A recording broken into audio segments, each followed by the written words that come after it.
എൻ്റെ പേര് ജസ്റ്റിൻ. വീട് തൃശ്ശൂർ ജില്ലയിൽ കല്ലേറ്റിങ്ങര എന്ന് പറഞ്ഞ സ്ഥലം. ഞാൻ മെഴ്സിഡസ് ബെൻസിൽ ഓട്ടോമൊബൈൽ ടെക്നീഷ്യനായിട്ട് വർക്ക് ചെയ്യുന്നു. അപ്പോൾ എനിക്കൊരു 3 വർഷമായിട്ട് ജർമ്മനിയിൽ വർക്ക് ചെയ്യാൻ പോകണമെന്നൊരാഗ്രഹം ഉണ്ടായിരുന്നു.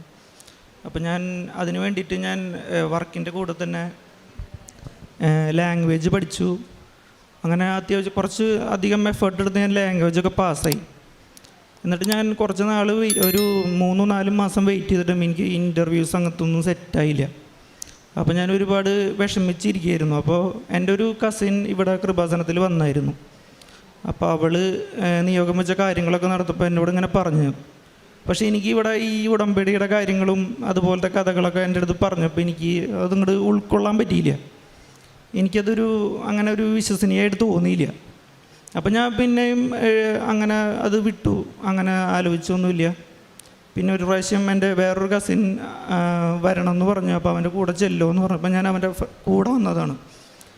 അപ്പം ഞാൻ ഇങ്ങോട്ട് വരുമ്പോഴും എനിക്ക് ഇൻ്റർവ്യൂ ഇവിടെ ഉടമ്പടി എടുക്കണമെന്നോ അങ്ങനെയൊന്നും ഒരു ഇതിലൊന്നല്ല ഞാൻ വന്നത്. അപ്പോൾ ഇവിടെ വന്നു, അവൻ ഉടമ്പടി എടുത്തു.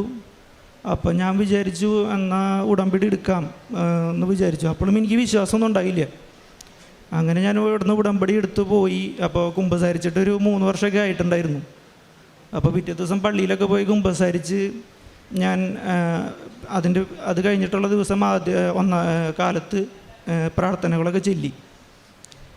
എന്നിട്ട് ഞാൻ ജോലിക്കൊക്കെ പോയി. ഉച്ചയായിപ്പോൾ എനിക്ക് ഞാനൊരു ഏജൻസിയിൽ ഇത് രജിസ്റ്റർ ചെയ്തിട്ടുണ്ടായിരുന്നു, ജർമ്മനിയിലുള്ളത്. അപ്പോൾ ഞാൻ അവരെ ഇടയ്ക്കിടയ്ക്ക് വിളിച്ച് അന്വേഷിക്കും. ഒരു 4-5 ദിവസം കൂടുമ്പോൾ ഞാനിങ്ങനെ ഇടയ്ക്കിടയ്ക്ക് എൻക്വയറി ചെയ്യും ഏതെങ്കിലും എംപ്ലോയീസ് ഉണ്ടോയെന്ന്. അപ്പം നമ്മുടെ പ്രൊഫൈല് അവർ ഒരു സൈറ്റിലിട്ടിട്ട് അതിൽ നിന്നാണ് നമുക്ക് എംപ്ലോയീസ് അവരെ നമ്മളെ സീക്ക് ചെയ്യണത്. അപ്പോൾ ആരും നമ്മുടെ പ്രൊഫൈല് ഒരു ഇൻട്രസ്റ്റ് കാണിക്കാത്തതുകൊണ്ടാണ് അതവിടെ അങ്ങനെ കിടക്കണേ.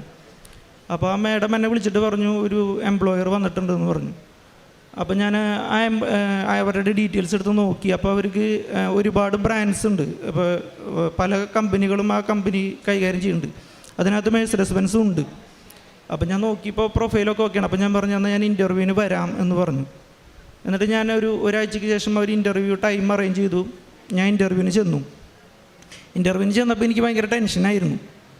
അപ്പോൾ അവരെ പരിചയപ്പെടുത്തി അങ്ങനത്തെ എല്ലാ കാര്യങ്ങളും പറഞ്ഞു കഴിഞ്ഞപ്പോൾ അവർ പറഞ്ഞു അവർ ഇൻ്റർവ്യൂ ചെയ്യുന്നത് ഹ്യുണ്ടായിലേക്ക് എന്ന് പറഞ്ഞു. അപ്പോൾ എനിക്ക് ആ ഒരു ബ്രാൻഡിലോട്ട് പോകാൻ എനിക്ക് താല്പര്യമില്ല. എനിക്ക് മെഴ്സിഡസ് ബെൻസിൽ തന്നെ വർക്ക് ചെയ്യണം എന്നുള്ളൊരു പാഷനായിട്ടുള്ള ഒരാളായിരുന്നു. അപ്പോൾ തന്നെ എൻ്റെ ടെൻഷനൊക്കെ പോയി. കാരണം ഇത് കിട്ടിയാലും ഞാൻ എന്തായാലും ജോലിക്ക് പോവില്ല എന്ന് എനിക്കൊരു ഉറപ്പുണ്ടായിരുന്നു.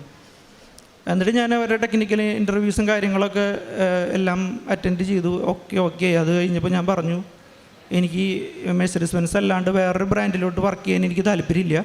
അങ്ങനെ വെറുതെ ഒരു ജോബ് ജർമ്മനി എന്നുള്ളൊരു രീതിയിലല്ല ഞാൻ നോക്കണേ. ഇങ്ങനെ എനിക്ക് സ്പെസിഫൈഡ് ഈ ബ്രാൻഡിൽ തന്നെ കിട്ടിയാലാണ് എനിക്ക് ജോലിക്ക് താല്പര്യമുള്ളൂ എന്ന് പറഞ്ഞു. അപ്പോൾ അവിടെ ഉണ്ടായിരുന്ന ഒഫീഷ്യൽസ് പറഞ്ഞു ഞങ്ങൾക്ക് മെഴ്സിഡസ് ബെൻസിൻ്റെ ബ്രാൻഡ് ഉണ്ട്, പക്ഷേ ഞങ്ങൾ പുറത്തുനിന്ന് നോൺ യൂറോപ്യൻ കൺട്രീസിൽ നിന്ന് ആരെയും ഇതുവരെ റിക്രൂട്ട് ചെയ്തിട്ടില്ല. അങ്ങനെ അവിടെ റിക്വയർമെൻറ്റും അവിടെ ഇതുവരെയായിട്ട് വന്നിട്ടില്ല എന്ന് പറഞ്ഞു. അപ്പോൾ അങ്ങനെ ഇത് അവസാനിച്ചു. അപ്പോൾ അതിനകത്ത് അവരുടെ ഗ്രൂപ്പ് HR ഉണ്ടായിരുന്നു. അപ്പോൾ ആ മേഡം എൻ്റെ അടുത്ത് ചോദിച്ചു, എൻ്റെ കാര്യങ്ങളൊക്കെ ഡീറ്റെയിൽ ആയിട്ട് ചോദിച്ചു. അതുപോലെ സർട്ടിഫിക്കറ്റ്സും കാര്യങ്ങളൊക്കെ ഷെയർ ചെയ്ത് തരാൻ പറഞ്ഞു. അപ്പോൾ ഞാൻ എൻ്റെ ട്രെയിനിങ് സർട്ടിഫിക്കറ്റ്സും അതുപോലെ എഡ്യൂക്കേഷൻ സർട്ടിഫിക്കറ്റ് എല്ലാ കാര്യങ്ങളും ആ മേഡത്തിന് ഷെയർ ചെയ്ത് കൊടുത്തു. അപ്പോൾ ആ മേഡം എന്നെ നോക്കിയിട്ട് ചിരിച്ചിട്ട് പറഞ്ഞു എന്നെക്കൊണ്ട് എന്തെങ്കിലും ഹെൽപ്പ് ചെയ്യാൻ പറ്റുമെന്ന് ഞാനൊന്ന് അന്വേഷിക്കാം.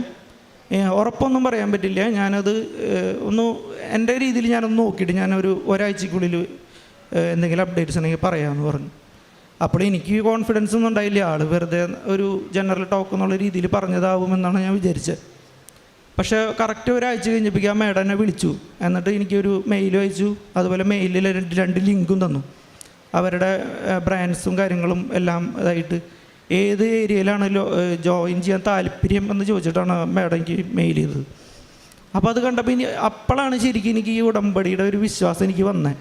അതുവരെ ഞാനിതൊരു അങ്ങനെ ഒരു കാര്യമായിട്ട് എടുത്തില്ല. അങ്ങനെ ഇത് വന്നപ്പോൾ ഞാൻ പെട്ടെന്ന് അത് ആലോചിച്ചു. കാരണം എന്ന് വെച്ച് കഴിഞ്ഞാൽ ഒരു കാരണവശാൽ അത് കിട്ടില്ല എന്ന് എനിക്ക് ഉറപ്പായിരുന്നു. കാരണം ഇതുവരെയായിട്ട് അവർ പുറത്തുനിന്ന് ഒരു കൺട്രീസിൽ നിന്ന് ഒരാളെ എടുക്കാത്ത രീതിയിൽ എടുക്കാനുള്ള ഒരു പ്രൊഫൈൽ അഡ്വാൻറ്റേജ് ഒന്നും എനിക്കില്ല എന്ന് എനിക്ക് ഉറപ്പാണ്. പക്ഷെ എന്നിട്ടും അവരത് എടുത്തപ്പോൾ എനിക്ക് ഭയങ്കര വിശ്വാസമായി. പിന്നെയാണ് ഞാൻ കറക്റ്റായിട്ട് ഉടമ്പടിക്ക് ചെല്ലി തുടങ്ങിയതും പിന്നെ പത്രം മേടിച്ച് കൊടുക്കുന്നതും, അതുപോലെ ഒരു 1-2 ഓർഫണേജിൽ പോയിട്ട് ഹെൽപ്പ് ചെയ്തു. അതുപോലെ ഞാൻ അത്യാവശ്യം എനിക്ക് കിട്ടുന്ന പൈസയിൽ നിന്ന് ചാരിറ്റി ചെയ്യലും കാര്യങ്ങളൊക്കെ ചെയ്ത് അതിന് ശേഷമാണ്. അപ്പോൾ എനിക്ക് ഇതിന്ന് മനസ്സിലായ കാര്യം എന്ന് വെച്ച് കഴിഞ്ഞാൽ ഇത് ഒരു സത്യമുള്ള കാര്യം തന്നെയാണ്.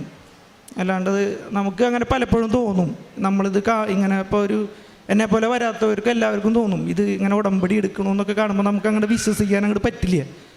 നമ്മൾ വിചാരിക്കും ഇത് ഒന്നുമില്ല, ഇത് വെറുതെ എന്തോ ഇതുവരെയായിട്ടും വേറൊരു ആരാധനാലയത്തിലും കാണാത്ത രീതിയിലുള്ള ഇത് കാണുമ്പോൾ നമുക്ക് അങ്ങനെ തോന്നും.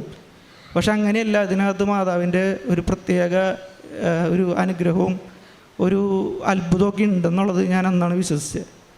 പിന്നെ അതിന് ശേഷം ഞാൻ എല്ലാ ദിവസവും ആഴ്ചയിൽ 3 ദിവസമെങ്കിലും കുർബാനയ്ക്കും കാര്യങ്ങൾക്കൊക്കെ പോയി ജീവിതത്തിൽ നല്ലൊരു മാറ്റം വന്നതും, വീട്ടിൽ എല്ലാ ദിവസവും കുർബാന കൊന്ത ചെല്ലലും കുടുംബ പ്രാർത്ഥനയൊക്കെ ചെല്ലിയതും അതിന് ശേഷമാണ്. ഇപ്പോഴും അങ്ങനെ തന്നെ തുടരുന്നു.